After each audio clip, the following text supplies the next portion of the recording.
is the problem for the NFL in this one? I think it's all about speed. And that's the one thing that it's so hard to replicate. So as much as you are preparing for a guy like Lamar Jackson and this option, this zone read that we just saw, Jamie Collins had a hard time handling with that. His speed to the edge is so hard to replicate and hard to defend. And I think that's really where we saw the Patriots. Bill Belichick, you showed him over there with the defense. Hey, how are we going to stop this? How are we going to slow down? They actually went smaller. They got out of their normal base personnel defense, added the extra defensive back, something the Chargers did last year in the playoff game to try to combat that speed. So I think that's what Lamar Jackson did. But I'll tell you this. In addition to Lamar Jackson, Mark Ingram was phenomenal. They played smash mouth football, and they took it right to the Patriots from the opening drive. We saw the Browns. The Browns averaged 5.7 yards per carry up against this New England defense. Nick Chubb got 44 yards taken off of his total. He broke free, so you can definitely run. That is a vulnerability of New England. And Lamar is so special, but this is what happens when you have 14 days to prepare. You have an offensive coordinator who has beaten Belichick before, and Greg Roman, who did it with Kaepernick and did it with Tyrod Taylor. And let's give credit to the entire Ravens team, because the defense put the clamps on the offense. And then you have that crowd on a Sunday night with Ed Reed with a shield with the Maryland State logo. Place was rocking. But to Sean's point, you cannot prepare for Lamar Jackson. There's no wide receiver who could do that in your practice on your scout team. There's no backup quarterback who could do it. Let's look at one play that wasn't in the highlight package that Nate just showed. This is the Lamar Jackson experience. If you think someone can replicate this, just watch this play here. Here's Lamar rolling right. I'm going to go left. I'm going to go up. I'm going to go up. And wait, I'm going to get it. And that's 11 yards, and no one can do that. There's no one. I don't care if he's a running back, if he's a quarterback. He's the most athletic player in the sport right now, and he happens to play quarterback and play it well. There's no way to prep for him, Kay. He's going to be a problem all season long because they've built the offense around him. Yeah, you mentioned the preparation. And Shregs, I got to give you credit. Last week, you kept saying that they have 14 days to prepare for the Patriots. And in real time, I was sitting there thinking, it doesn't matter, Shregs. It's the Patriots. But to that point, yesterday, they throw a touchdown to Nick Boyle, who is a run-blocking tight end. Yeah. I'm going to talk about preparation. So he comes in the game near the goal line. And what do you think the Patriots D is thinking? Let's collapse on this run and try to stop Lamar Jackson, Mark Ingram, whoever's going to get the ball. And they throw it over the top. That's preparation for one of the best coaches in Bill Belichick. And, Sean, you said something in the meeting at 5:30 a.m. You said that Lamar Jackson pulled the mask off the boogeyman. And we're coming off the heels of Halloween, and they were scary. They're flying around, the linebackers, the safeties, the D-line. Those are the boogeymen. Ooh, Lamar's going to be scared. No. He pulled that mask back like the end of a Scooby-Doo episode. And all of a sudden, Lamar Jackson, and that's what it was. They were sitting there saying, because he was running all over the place. I love the fact that Lamar Jackson showed that not only does he have supreme athleticism, but he is a true leader. I was watching the details within the plays. He's picking up his guys after the play. Fights almost broke out. Who was in the middle of the fight telling his guys, get your butt back to the huddle, we got a game to win? Lamar Jackson, the young quarterback that nobody thought could handle the moment. And guess what? He's playing big on a big stage. The last 2 weeks, we saw Darnold and Baker Mayfield, the first and second overall picks from that draft class, just not show up against the Patriots. Lamar Jackson, the last pick of the first round, dominated. So are they really good, or are the Patriots not as good as we thought because of their schedule? We will dig into all of that right here on Good Morning Football. More highlights on the way. Kirk Cousins going up against Matty Moore. How did it go? Let's go to Arrowhead, Kay. Let's do it. Let's see Mahomes before the game. He would not dress. He was inactive. Hasn't played since week 7. Still saluting service, though. Yes, he is. Here's Matt Moore, though. Play action, going deep. And who do you look for? What a catch. Tyreek Hill, what a grab. I said Lamar Jackson might be the most athletic player in the sport. That might not be so fair to Tyreek Hill. Third quarter. Let's go to it here. Matt Moore, Chiefs down 16-10. And who's he give it to? Damian Williams, who breaks it loose. Damian goes 91 Look at Tyreek Hill. yards. Tyreek Hill beats him down there. Couple of cheetahs. That's it. Couple of cheetahs. Fourth quarter, though. Vikings down 4. Kirk Cousins says, we're not done yet. 3rd and goal from the Chiefs 3. Here's Cousins looking. Hits Kyle Rudolph. Touchdown. Vikings take the lead. Okay. Matt Moore, what do you got? Down 23-20. Has the rock. Looking. Tyreek Hill yet again. So far down there, out of the screen. Makes the play, and look at the grab.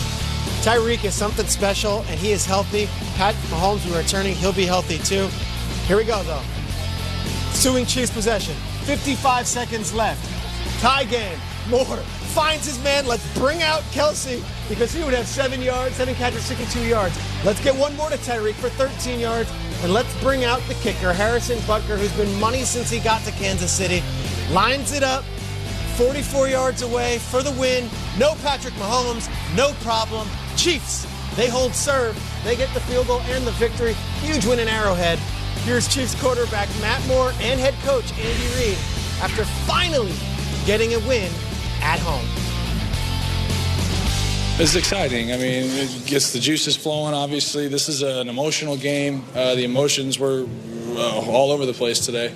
But to see the team, to win at home, to see the guys rally, everybody really, I mean, total team win, all 3 phases. It's great to be a part of, great to see. He's got some fire to him. You know, he's a tough kid because he took a couple licks there and he got back up and finished. But just him calming the storm, I thought was good, and that throw to Kels was big. I mean, that was, you know, weren't quite sure how that was going to go, but it worked out okay for us. Andy Reid happy there. So Matt Moore succeeded in doing what Kirk Cousins could not, move down the field for a game-winning drive. I will say, Schrags, it was with a good benefit of having Patrick Mahomes on the bench for these games is that other things get to shine. You see what a good coach like Andy Reid and also what Tent does there for a quarterback. Like Matt Moore looked awesome out there. How much credit do you have to give his star wide receiver and his coach for scheming him up? Yeah, and to go and play the Packers right to the wire and then to go beat the Vikings. Those are 2 playoff teams out of the NFC. Yeah. Matt Moore did more than just hold serve. And now Mahomes comes back against the Titans, and now you get some other guys back. Not taking anything away from Mahomes, but I'm saying like having Tyreek Hill out there and having Andy Reid will make any quarterback look awesome in that on that team. So to you, Nate, what was the difference maker in this one? Tyreek Hill. Tyreek Hill is phenomenal talent. Right out the gate, first quarter, Matt Moore is dropping it off to, I think, Pat Mahomes' favorite target, but really one of our favorite players to watch. And then when you have that guy, as long as you can throw it deep and let him run underneath it, he'll make a play for you. So credit to this offense. I said when Pat Mahomes went down, don't change your game plan. Don't throw out your playbook.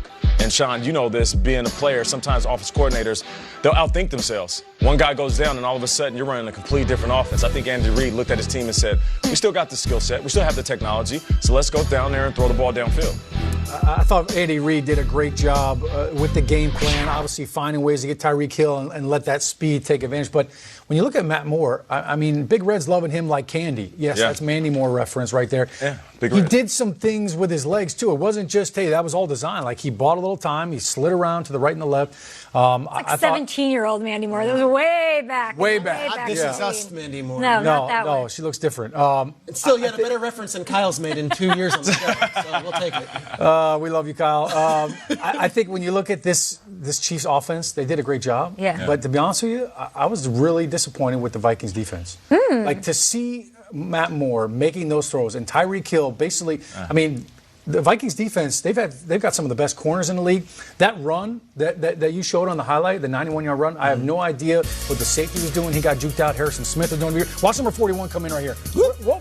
I mean, what happened? That wasn't even an Allen Iverson crossover right there. This defense failed Kirk Cousins. They failed Mike Zimmer. Chiefs defense looked good, though. I know we'll talk about this later in the show, but I feel like Kirk Cousins failed his team, too. Yeah. He didn't play terrible, but there were some plays he left out there. Zimmer said they didn't help him very much. We'll dig into the Viking side of it, but Schrags, you sent an email to the group last night, and you said, here come the Chiefs. 15's coming back, and they went 1-1 without him. Here we go. Okay, we've got to welcome in Ian Rappaport, our NFL Network insider here, because we've got some news on the other wide receiver. Spent a lot of time already discussing Tyreek Hill, but for the Vikings, their star wideout, Adam Thielen, left the game early. What's an update on what's going on with him? And Mahomes, hello, when is he back? Well, let's start with Adam Thielen, and you're right, this is something concerning for the Minnesota Vikings. Adam Thielen, who of course came back from that hamstring injury, saw him miss a game right before this, and then re-injured that hamstring, basically took himself out of the game because he did not feel like he could go. And Mike Zimmer was asked by reporters after the game, what is Thielen's status? He essentially said, ask him. Another way of saying the player did not feel comfortable being out there. And a lot of times we've seen situations like this where a team pulls back completely and a player is off the field for a week or several weeks to get completely better. We will see what the tests bring for Thielen today, but obviously that is something we are monitoring. And then for Patrick Mahomes, yes, at this point, the best estimate is that he is back next week for the Kansas City Chiefs, still probably a week earlier than those in the Chiefs organization thought. He was kind of close to being able to play on Sunday. Obviously, it was Matt Moore came in and got the win, but it's going to be about 24, I think, days since he first had a dislocated kneecap, and the hope is that he is back on the field Sunday for the Chiefs. We'll see how that shakes out. The AFC West, very interesting. Of course, the Chargers got themselves a win. Oakland did as well. Every team in the NFC North got handed an L this weekend. We've got all the highlights coming up. Ian Rappaport, thanks for hanging with us on Good Morning Football on a Monday. Oh, and by the way, a big one tonight on the East Coast, in East Rutherford. The Cowboys coming to town to take on Daniel Jones and Sean's old squad. You going tonight, Sean? I'll be there. Love it. See if the Giants can do what the Jets did. This was a high-scoring affair. Fantasy bonanza in Tampa. The front runner for MVP, or does Lamar Jackson have something to say about that? Oh, I think Deshaun Watson was like, hey, guys, what about me? Oh, yeah, the early one from London town. And Zach Ertz breaks out his best performance of the year.